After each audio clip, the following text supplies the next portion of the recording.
here with another special report.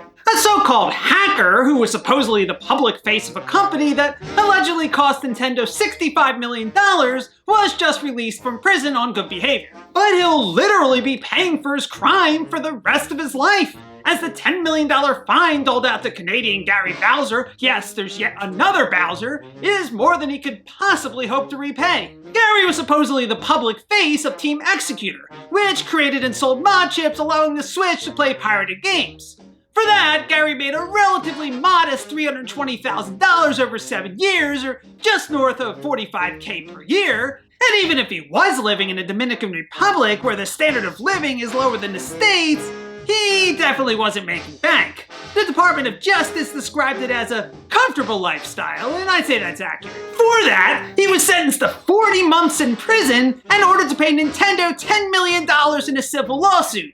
But after about 14 months, Gary's released on good behavior and sent back to his native Canada. Now, what Gary and Team Executor did was definitely illegal, under the letter of the law, but the damage done is highly debatable. In essence, that $65 million figure assumes everyone pirating said games would have bought them otherwise. But that's a very old argument, cropping up with every new form of physical media. And throughout this entire process, Nintendo behaved like a multi-billion-dollar hall monitor. When Gary was initially apprehended, Nintendo acted like they'd collared Al Capone. Nintendo appreciates the hard work and tireless efforts of federal prosecutors and law enforcement agencies to curb illegal activities on a global scale that cause serious harm to Nintendo and the video game industry. In particular, Nintendo would like to thank the Federal Bureau of Investigation, Homeland Security Investigations of the Department of Homeland Security, the U.S. Attorney's Office for the Western District of Washington,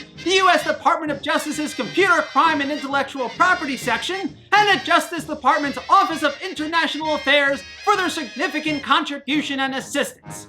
Good God!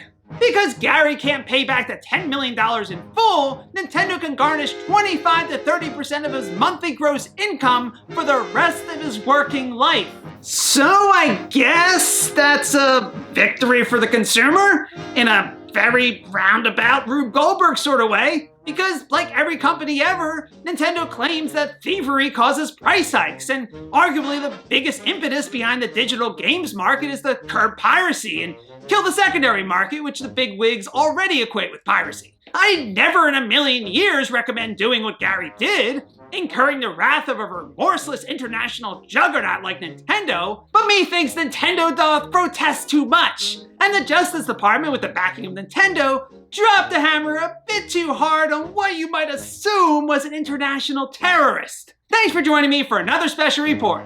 Please remember to like this video and subscribe to my televisual program, and I'll see you next time. This is Jimmy Midnight signing off.